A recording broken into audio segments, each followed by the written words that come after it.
창세기 47장 13절부터 27절 말씀입니다. 창세기 47장 13절부터 27절까지를 우리 한 절씩 교독하시겠습니다.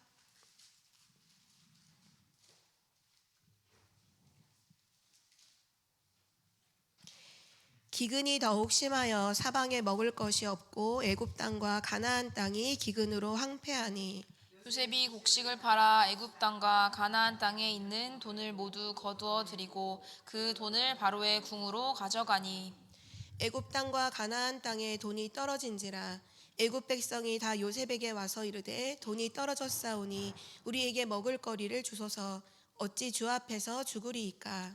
요셉이 이르되 너희의 가축을 내라. 돈이 떨어졌은즉 내가 너희의 가축과 바꾸어 주리라. 그들이 그들의 가축을 요셉에게 끌어오는지라 요셉이 그 말과 양떼와 소떼와 나귀를 받고 그들에게 먹을 것을 주되 곧 그 모든 가축과 바꾸어서 그해 동안에 먹을 것을 그들에게 주니라.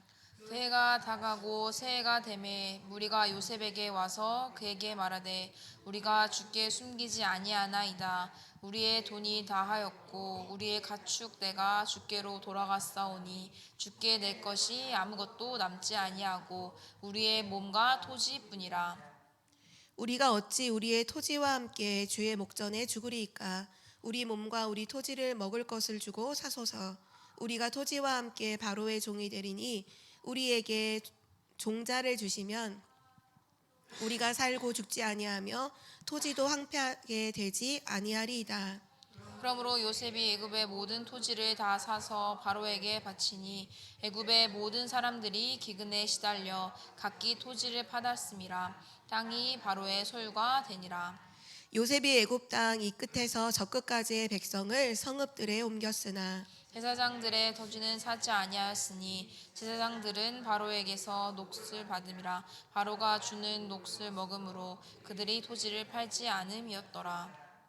요셉이 백성에게 이르되 오늘 내가 바로를 위하여 너희 몸과 너희 토지를 샀노라. 여기 종자가 있으니 너희는 그 땅에 뿌리라. 출신의 5분의 1을 바로에게 상납하고 5분의 5 사는 가져서 토지의 종자로도 삼고 너희의 양식으로도 삼고 너희 가족과 어린아이의 양식으로 삼으라. 그들이 이르되 주께서 우리를 살리셨사오니 우리가 주께 은혜를 입고 바로의 종이 되겠나이다. 요셉이 애굽 토지법을 세우매 그 5분의 1이 바로에게 상납되나 제사장의 토지는 바로의 소유가 되지 아니하여 오늘날까지 이르니라. 27절은 함께 읽겠습니다. 이스라엘 족속이 애굽 고센 땅에 거주하며 거기서 생업을 얻어 생육하고 번성하였더라. 아멘. 오늘 말씀의 제목은 하나님의 백성은 영혼을 구원하고 나라도 살린다입니다.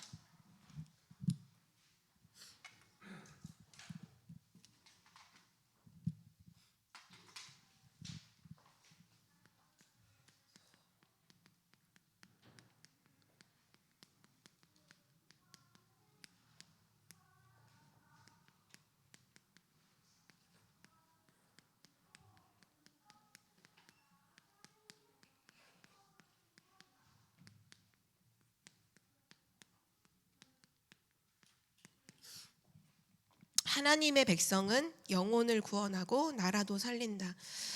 오늘 우리가 읽었던 본문의 내용은요. 그 기근이 애굽에 임했던 기근이 더욱 심각해져서 애굽뿐만 아니라 가나안 땅에도 점점점 기근은 심각해지는데 그때 요셉을 통해서 그 문제들이 계속 해결이 되죠. 계속 해결이 되고 사람들이 요셉에게 찾아와서 이렇게 얘기합니다. 당신이 우리를 살리셨나이다. 하나님의 축복을 받았던 요셉이 하나님의 지혜로 지금 세상에 와 있는 심각한 문제를 해결해주는 답을 주었고 사람의 영혼을 살릴 뿐만 아니라 나라도 살린 그 증거를 말씀하고 있는데요.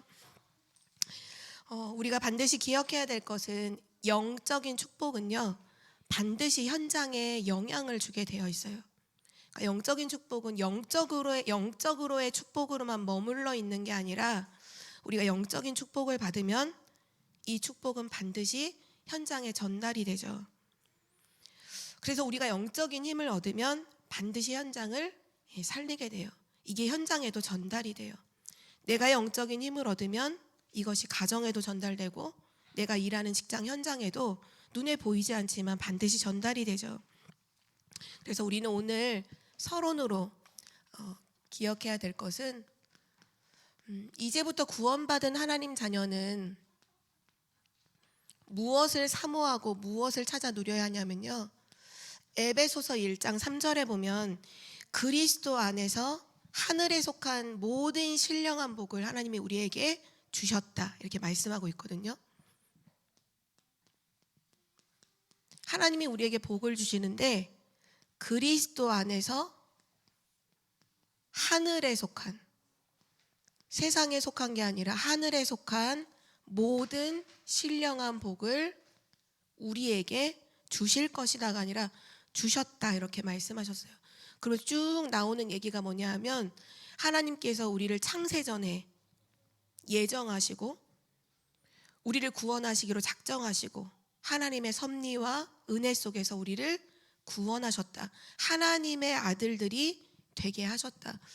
성경은 하늘에 속한 모든 복을 우리에게 주셨다고 하시면서 그게 뭐냐 하면 우리를 하나님이 예정하시고 창세전에 작정하셔서 하나님의 자녀가 되게 하셨다는 거예요. 그러니까 하늘에 속한 모든 복에 해당되는 게 뭐냐면요. 우리가 하나님의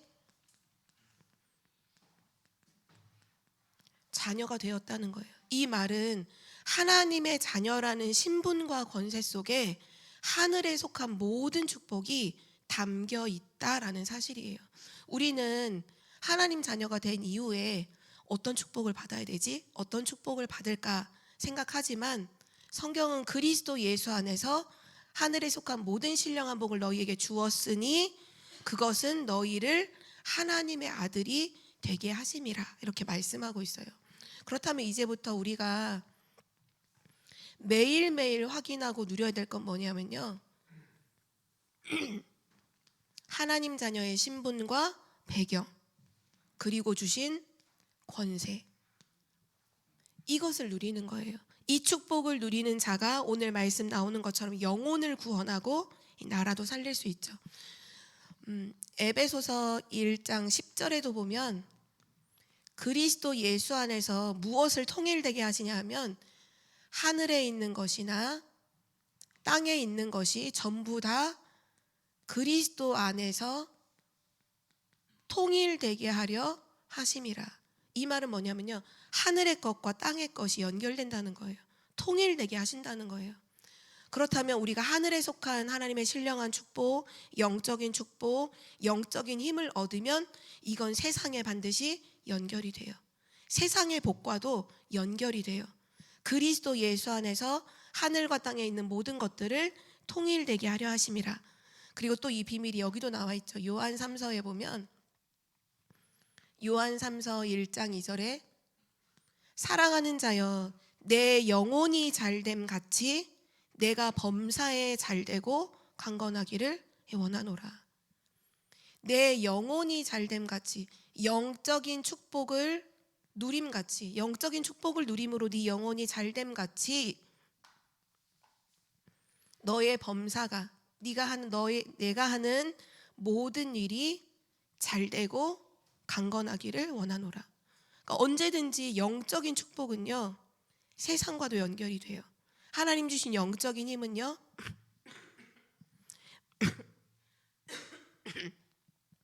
반드시 현장과도 연결이 됩니다.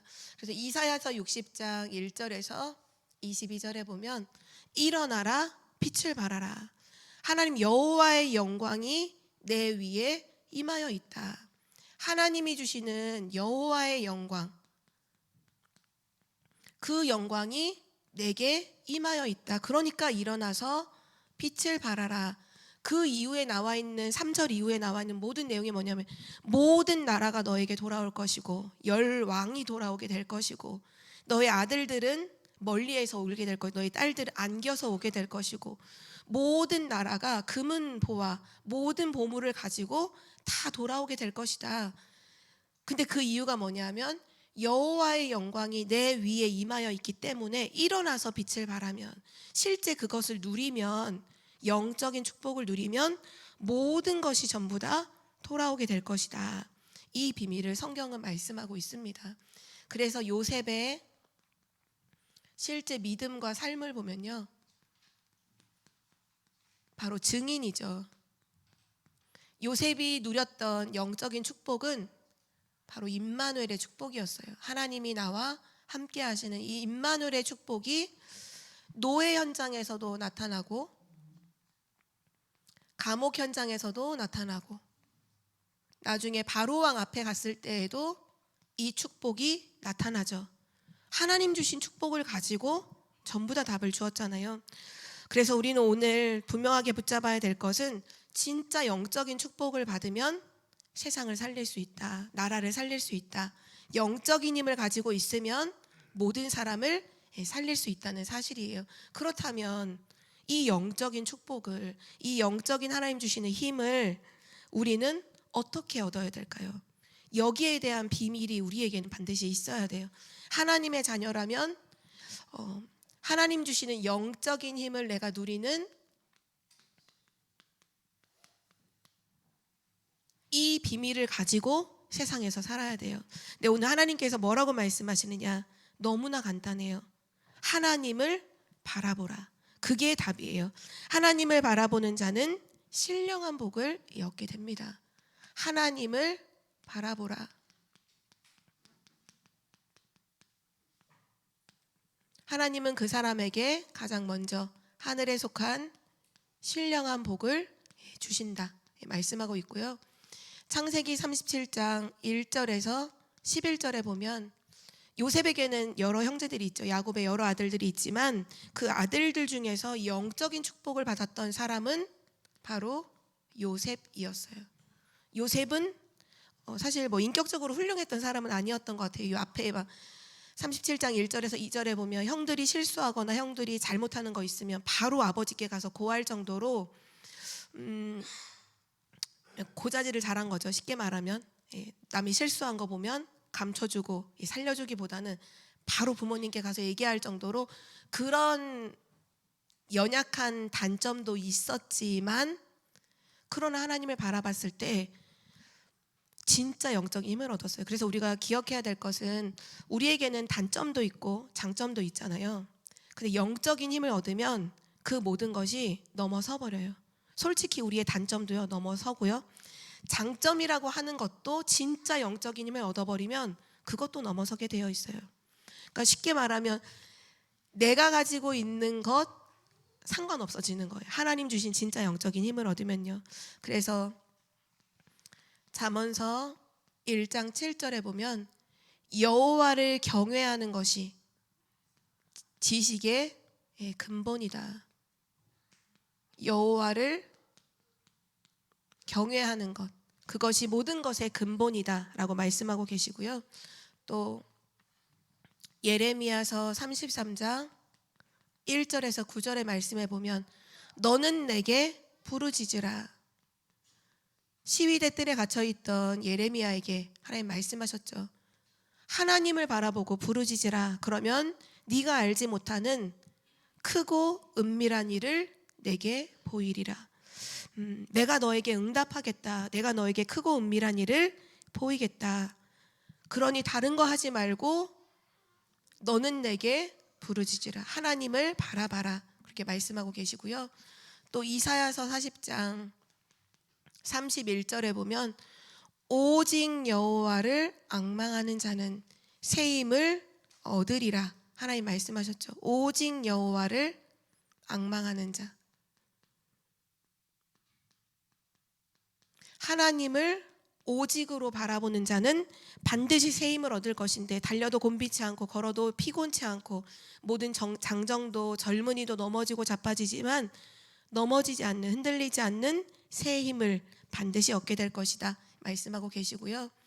시편 27편 1절에서 4절에 보면 다윗이 이런 고백을 하죠. 여호와는 나의 빛이요 여호와는 나의 구원이시요 여호와는 내 생명의 능력이시니 내가 누구를 두려워합니까? 라고 말하면서 4절에 이렇게 고백해요. 내가 여호와께 바라는 단 한 가지 소원. 내가 내가 평생 살아가는 내 삶 속에서 내가 바라는 단 한 가지. 많은 사람들이 하나님께 바라는 것들이 있잖아요. 이런저런 소원을 가지고. 근데 다윗이 뭐라고 말하냐면 내가 평생 하나님께 원하는 단 한 가지.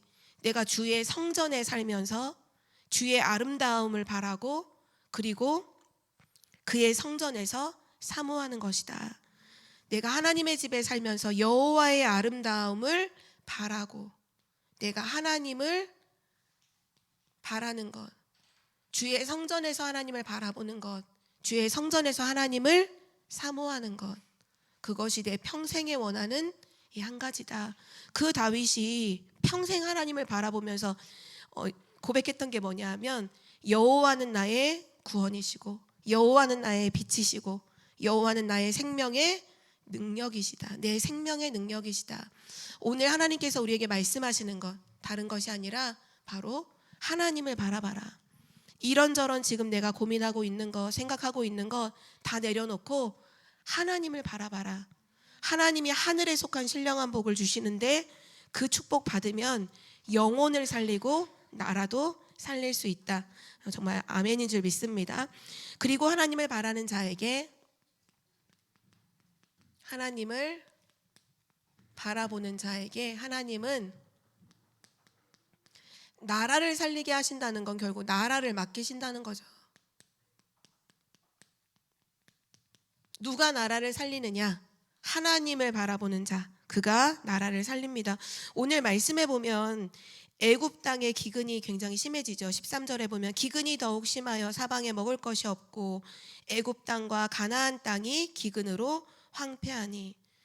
지금 7년에 흉년이 오면서 기근이 굉장히 심해졌고 이게 더욱더 심해져서 애굽 땅뿐 아니라 가나안 땅의 기근이 굉장히 심해지죠.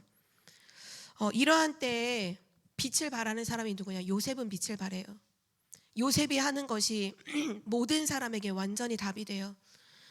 심지어는 결국 요셉이 애굽의 토지법을 이제 세우게 되고요. 마지막에는 막 5분의 1 토지를 나눠주고 5분의 1에 그 세는 바치고 5분의 4를 가지고 종자를 삼고 곡식을 얻어서 삶을 유지할 수 있도록 사람들에게 도움을 주죠. 우리는 기억해야 될 것은 뭐냐면요. 지금 세상도 이와 같이 똑같이 될 거라는 거예요. 세상은 미래에 가면 갈수록 더 나아질 것이고 더 좋아질 것이다 라고 전망을 하잖아요. 그런데 우리가 기억해야 될 건 세상은 가면 갈수록 점점 심각한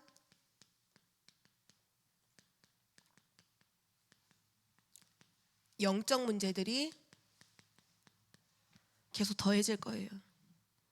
세상은 또 발전하게 될 거고 어떻게 될 거라고 희망적인 얘기를 하지만 성경에서만큼은 말세가 되면 고통하는 때가 이를 것이다. 말세가 되면 영적으로 혼란한 때가 될 것이다. 분명히 말씀하셨죠. 굉장히 심각한 영적 문제가 계속 일어나게 될 거예요.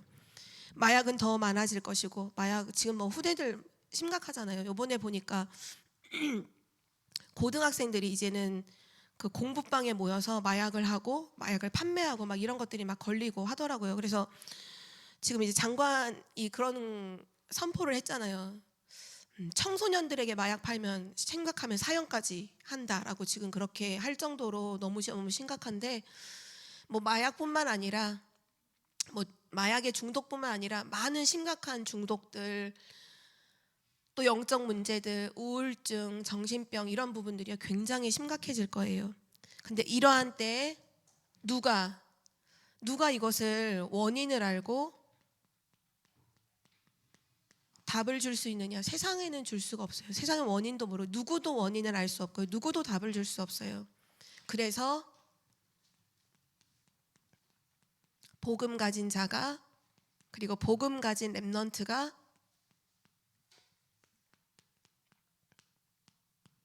세상에는 필요할 수밖에 없는 시대가 와요. 지금 이미 메시지도 선포됐죠. 지금 4차 산업 이 혁명이 일어나고 있지만 이제 5차 산업이 되면 렘넌트가 주역이 될 거다.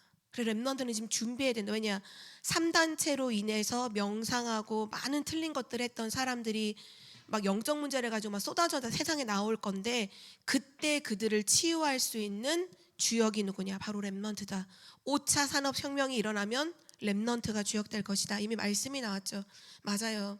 세상은 굉장히 심각한 영적 문제로 계속 몰아가게 될 거예요. 근데 이때 누가 주역으로 서게 되느냐? 누가 세상에 정말 필요하냐? 복음 가진 한 사람, 복음 가진 렘넌트, 요셉처럼 이렇게 되는 거죠. 그래서 오늘 이 기근이 심각해지니까 사람들이 돈을 가지고 곡물을 사다 보니까 이제 돈이 하나도 없어요. 어떻게 해요? 그래서 짐승으로 곡물을 사게 돼요.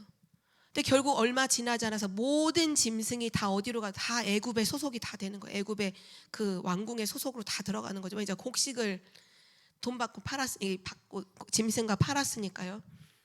모든 짐승을 다 사들이고요. 그 이후에 짐승이 없어요. 사람들이 소리쳐요. 우리 더 이상 돈도 없고 짐승도 없다. 어떻게 하느냐? 그럼 너네가 갖고 있는 땅을 가지고 오면 곡식을 주겠다. 그래서 애굽의 모든 땅이요 바로 왕의 소유가 돼요. 땅을 갖고 있는 모든 사람들이 곡식과 바꿔서 모든 땅이 바로 왕의 소유가 되죠. 그리고 얼마 지나지 않아서 모든 땅이 바로의 소유가 된 이후에도 사람들은 곡식을 살 수 없으니까 그때 이제 땅을 나눠주면서 얘기하죠. 농사를 짓때 5분의 1은 새로 내고 5분의 4는 종자로 삼고 양식으로 삼아서 살아가도록. 그래서 모든 백성을, 모든 사람들을 살리게 됩니다. 그래서 오늘 본문 25절에 이런 말씀하죠. 그들이 이르되, 바로 많은 그 시대의 백성들이 하는 얘기죠. 그들이 이르되 주께서 우리를 살리셨사오니 우리가 주께 은혜를 입고 바로의 종이 되겠나이다. 주께서 우리를 살리셨사오니 바로 요셉이 이 모든 사람들을 살렸다. 바로 그 얘기를 하는 거죠. 그래서 지금도 진짜 하나님을 바라보는 자는 한 나라뿐만 아니라 전 세계 나라를 살리는 주역으로 세게 될 줄 반드시 믿습니다. 왜냐하면 세상에 필요한 것을 가지고 있기 때문이죠. 이러한 때에, 세상의 기근이 심각한 이러한 때에 성도와 사명자의 축복이에요.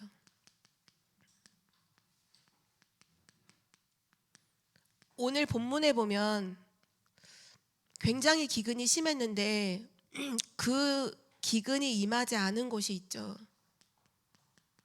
바로 고센 땅이에요. 오늘 27절 말씀에 보면 이스라엘 족속이 애굽 고센 땅에 거주하며 거기서 생업을 얻어 생육하고 번성하였더라. 생육하고 번성하는 축복을 고센 땅에서 누리죠. 그리고 또 한 가지 땅이 나오는데요. 제사장의 땅이에요. 이스라엘의 제사장은 아니고 애굽의 제사장이지만 여기 보면 22절에 보면 제사장의 토지는 사지 아니하였으니 제사장들은 바로에게서 녹을 받음이라. 바로가 주는 녹을 먹음으로 그들이 토지를 팔지 않음이었더라.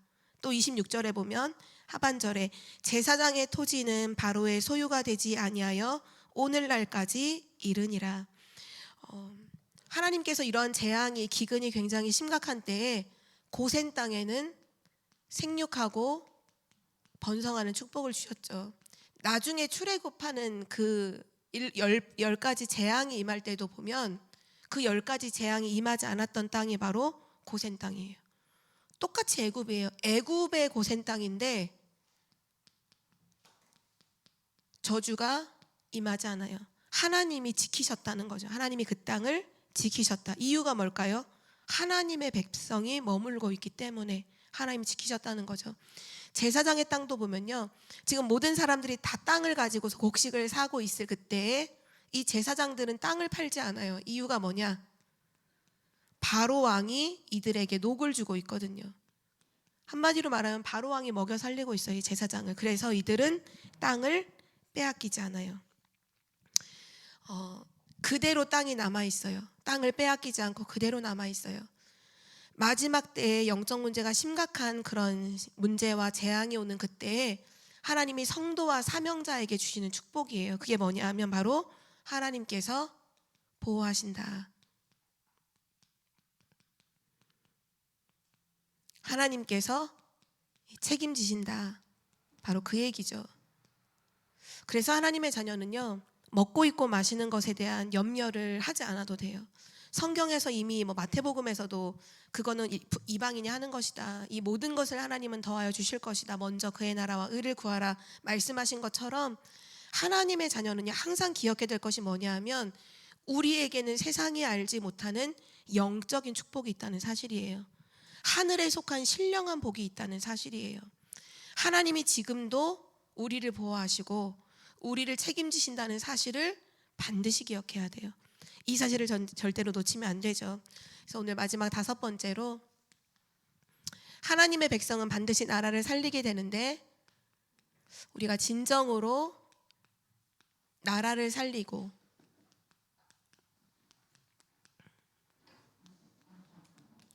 애국하는 길이 무엇인가? 정말 무엇이 나라를 위한 진짜 길인가? 우리는 언약을 붙잡아야겠습니다. 이사야서 40장 1절에서 31절 말씀이죠. 중요한 구절이 바로 8절 말씀인데요. 풀은 마르고 꽃은 시드나 우리 하나님의 말씀은 영원히 서리라 하라. 말씀 운동을 펴야 돼요. 하나님께서 외치는 자에게 이렇게 말씀하셔서 너희는 높은 산에 올라가서 외쳐라. 너희는 높은 곳에 올라가서 외쳐라. 하나님, 그럼 무엇을 외칩니까? 인생은 들의 풀과 같다. 인생의 아름다움은 그 풀의 꽃과 같다. 모든 것은 여호와의 기운이 불면 모든 것은 시들어간다. 그러나 오직 하나님의 말씀은 영원히 서리라 하라. 하나님의 말씀을 들으라. 하나님의 말씀을 들으라. 그 얘기를 하시면서 쭉 하반절에 뭐라고 나오냐면요, 이스라엘 백성에게 하나님의 말씀을 전달하지 않으니까 이스라엘 백성들이 우상을 섬겨요. 하나님께서 이렇게 얘기해요. 어떻게 하나님과 우상을 견주어서 비교할 수 있냐? 세상을 창조할 때 너 거기 있었냐? 하나님의 만물을 다스리실 때 너 거기 있었냐? 우상이 뭐냐? 장인이 나무를 깎아서 장색이 금칠을 하고 사람들이 우상 흔들리지 않도록 끈으로 매서 묶어놓은 그 우상이 어떻게 하나님과 같을 수 있냐? 너는 알지 못하였느냐? 듣지 못하였느냐? 그 말씀을 계속하세요. 그 단어를 쓰세요. 너는 알지 못하였느냐? 너는 듣지 못하였느냐? 영원하신 하나님, 땅끝까지 창조하신 여호와는 피곤치 않고 곤비치 아니하시고, 그 말이 뭐냐면요, 이스라엘 백성이 하나님에 대해서 듣지를 못했어요. 말씀이 끊어졌어요. 말씀이 끊어지니까 이스라엘 백성이 뭐가 나오냐? 이게 없으니까 우상 숭배가 전 현장으로 퍼져서 모든 사람이 재앙이 임한 거예요. 지금도 마찬가지예요. 현장에 왜 재앙이 올까요? 왜 현장에 있는 사람들이 우상 숭배를 할까요? 하나님 뭐라 말씀하시느냐? 말씀이 없다는 거예요. 말씀 운동을 펴라고 하는 거예요. 그래서 우리가 지금 계속해서 우리 다락방 전도 운동이 하는 게 다른 게 아니라 현장에서 말씀 운동하는 거잖아요. 다락방 하는 거잖아요. 현장에서 이 생명의 복음을 계속 증거하는 거예요. 계속 말하는 거예요. 왜냐? 그래야 사람들이 하나님을 알고 우상 숭배하지 않기 때문이죠. 그래서 마지막 31절에 보면 오직 여호와를 앙망하는 자는 새 힘을 얻게 될 것이다. 오직 하나님의 말씀을 듣고 여호와를 앙망하는 자. 아, 그렇구나. 우리가 하나님을 알아야 되는구나. 우리가 하나님을 바라봐야 되는구나. 그걸 알고 하나님을 바라보는 자에게는 새 힘을 주실 것이다. 독수리의 날개침에 올라감 같은 새 힘을 주실 것이다. 또 붙잡아야 될 언약이요, 이사야서 60장 1절에서 22절 말씀인데요. 뭐라고 말씀하시냐면 일어나라, 이렇게 말씀하시죠. 일어나라, 빛을 발하라. 이 일어나라라는 말이요, 우리의 자세를 가리키는, 말씀하시는 거예요. 지금 우리의 자세를 말하는 거예요. 일어나라는 거예요. 머물러 있지 말고, 흑암 가운데 앉아 있지 말고 일어나라. 그리고 빛을 발하라. 빛을 비춰라. 여호와의 영광의 빛이 내 위에 이미 임하여 있다. 보라, 어둠이 땅을 덮을 것이고 캄캄함이 만민을 가리려니와. 지금 모든 사람이 어디 속에 있느냐, 아까 우상숭배에 빠져 있던 거랑 똑같이 어둠 속에, 캄캄함 속에 영적인 진리를 알지 못하고 영적으로 헤매고 있죠. 그래서 하나님이 우리에게 말씀하시는 것이 일어나라, 자세를 갖추라는 거야. 하나님 자녀로서 자세를 갖춰라. 왜냐? 너는 빛이기 때문에, 여호와의 영광이 임하여 있기 때문에. 그 다음부터 이 3절 이후부터 22절까지는요 그냥 한마디로 말하면 좋은 말은 다 써 있어요. 한번 정말 읽어보세요. 빛을 비추면 처음에 말씀하신 것이 나라들이 돌아오게 될 것이고 왕들이 돌아오게 될 것이고, 중요한 말씀이 너의 자녀들이 돌아오게 될 것이라 말씀하셨어요. 너의 아들들이 멀리에서 돌아오며, 그 말은 이미 아들들이 멀리 보내졌다는 거예요. 우리 아들들이 멀리 보내져 있는데 그 아들들이 멀리에서 올 것이고, 딸들은 어떻게 온대요? 안기어 올 거래요. 그 이방 나라들의 안기어서 우리 자녀들이 돌아오게 될 것이고, 그리고 스바는 모든 금과 유양을 다 갖고 오게 될 것이고,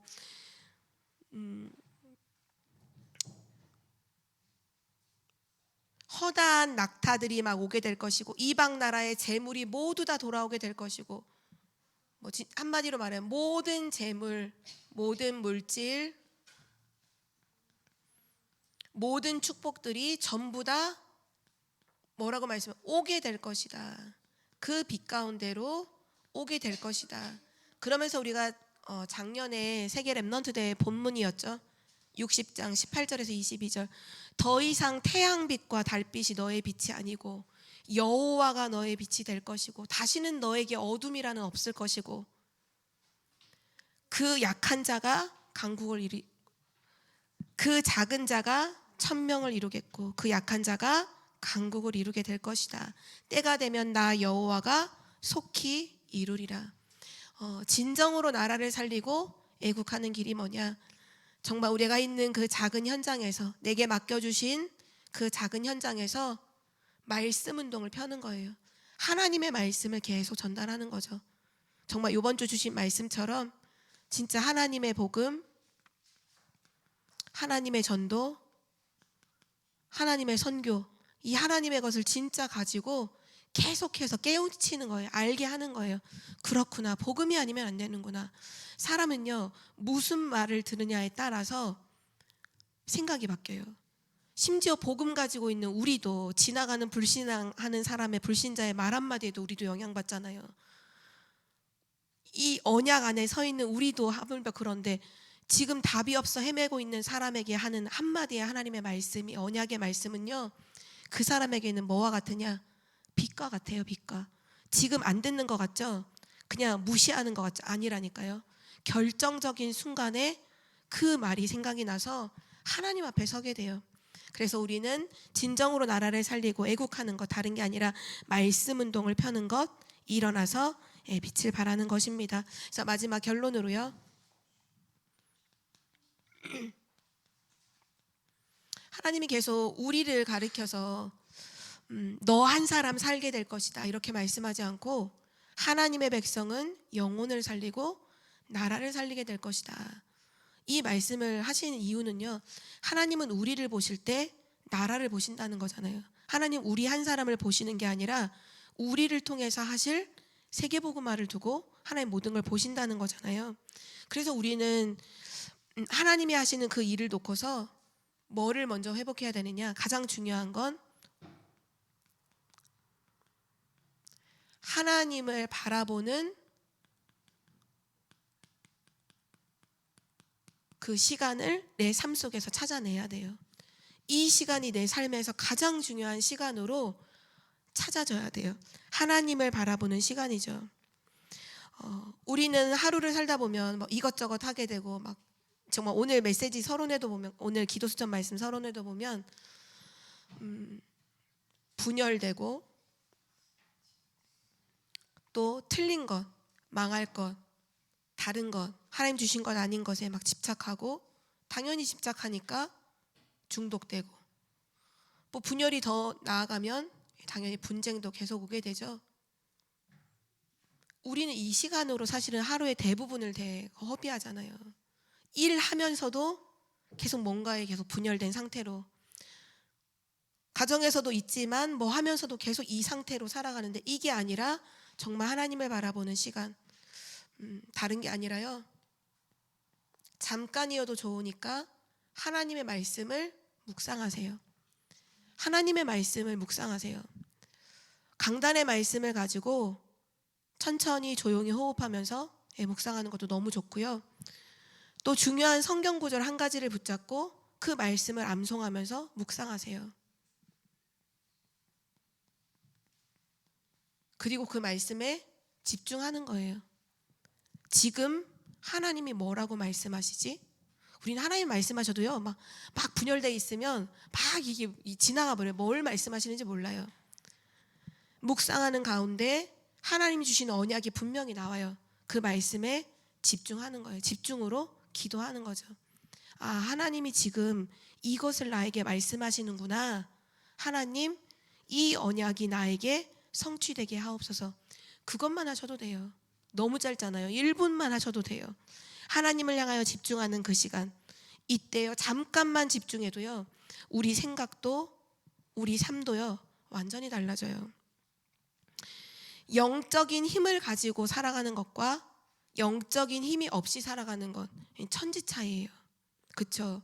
영적인 힘이 없이 살아간다는 건 쉽게 말하면요, 내가 뭔가에 끌려가야 된다는 거예요. 힘이 없으면 끌려가잖아요. 그러니까 쉽게 말하면 노예인 거예요. 노예도 아닌데 노예 상태로 살아가는 것과 영적인 힘을 가졌다는 건 서밋이거든요. 노예와 서밋은요, 천지 차이예요. 우리가 이 시간을 되게 우습게 생각해요. 하나님 바라보는 시간, 영적인 힘을 얻는 시간을 되게 아니 해도 그만 안 해도, 아니요. 천지 차이예요. 천지 차이. 영적인 힘이 없으면 당연히 하나님 바라보지 않으면 힘이 없죠. 그럼 노예 상태로 사는 거예요. 끌려가는 거예요. 사람에게도 끌려가고 일에도 끌려가고 상황에도 끌려가고. 그러나 영적인 힘이 있으면요, 그 모든 것을 끌 수 있어요. 정말 상관이 없는 사람이 되는 거죠. 그래서 하나님을 바라보는 정말 시간을 가져라. 그리고 한 가지만 더 한다면, 이미 하늘에 속한 신령한 모든 복을 그리스도 예수 안에서 주셨잖아요. 그게 바로 우리를 하나님의 자녀로 삼으신 거예요. 하나님 자녀로서의 정체성을 확인하시고, 그리고 신분, 권세, 배경 누리세요. 어떻게 보면 이게 렘넌트들한테 굉장히 강조하는 부분이 너는 하나님의 자녀다, 이 부분을 참 많이 강조하잖아요. 근데 어쩌면 어른들한테 더 강조해야 돼요. 왜? 이 부분을 놓치고 살거든요. 우리가 하나님 앞에서는요, 자녀예요. 우리가 많은 사람들 앞에서는 뭐 어떤 직분도 있고 직위도 있고 위치도 있겠죠. 하나님 앞에서는요, 자녀예요. 나는 하나님의 자녀다. 거기 안에서 모든 게 나와요. 왜냐? 하나님이 나를 책임지신다. 저도 이 부분을 사실 가장 많이 저는 힘을 얻는 부분이 이거예요. 하나님 자녀. 나는 누구냐? 하나님의 자녀다. 근데 언젠가 한번 상황을 보잖아요. 상황을 보는데 이 상황이 되게 이제 저희 원로 목사님이신 아버지께서 굉장히 힘드실 상황일 것 같다라는 순간이 있었어요. 제가 이제 RTS를 다닐 때. 근데 저도 안 그러고 싶은데 자꾸 걱정이 되더라고요. 그러니까 부모님이고 저보다 훨씬 더 지혜도 있으시고 하니까 뭐 잘하시겠지만, 근데도 모르게 그 상황이 너무 크다 보니까 제 수준에서는 굉장히 아버지가 힘드실 것 같다, 힘 빠지실 것 같다. 근데 그런 생각이 드니까 굉장히 저도 힘들어지더라고요. 그게. 근데 제가 어디서 답을 얻었냐면, 묵상을 하는 가운데 하나님 뭘 깨닫게 해주셨냐면, 아빠도 하나님의 자녀다, 이걸 알게 해주시더라고요. 우리 아빠도 하나님의 자녀다. 그러면 하나님이 책임지시겠네. 내가 걱정할 필요가 없겠네. 제가 그날로 그 걱정이 끝났거든요. 우리는 이 정체성을 정말로 놓치면 안 돼. 사단이 우리가 흔들 수 있는 거 이것만 흔들어요. 다른 건 뺏어갈 수 없으니까. 속이는 게 뭐냐? 하나님의 자녀라는 정체성을 흔들어요. 우리는 하나님의 자녀입니다. 하나님께서 우리를 보호하시고요, 우리를 책임져 주세요. 정말 우리가 어떤 상황 속에서도 이 정체성, 나는 하나님의 자녀다, 그리고 그 안에서 내게 주신 신분과 권세와 배경, 기도로서 항상 누리는 이 힘을 가지고 나라도 움직이는 증인 되시기를 기도합니다. 하나님 아버지, 감사합니다. 오늘도 말씀을 통해서 세상은 재앙이 오고 또 저주와 영적 문제 속에서 어려움으로 치닫지만, 이러한 때에 복음 가진 한 사람을 통해서 그 재앙을 막으시고 나라를 살리신다는 언약을 우리에게 주심을 감사드립니다. 하나님, 임마누엘의 비밀을 누렸던 요셉처럼 어떤 현장에 있든지 하나님의 자녀요, 하나님이 나와 함께 하신다는 비밀을 가지고 나라를 살리는, 현장을 살리는 증인 되도록 축복하여 주시옵소서.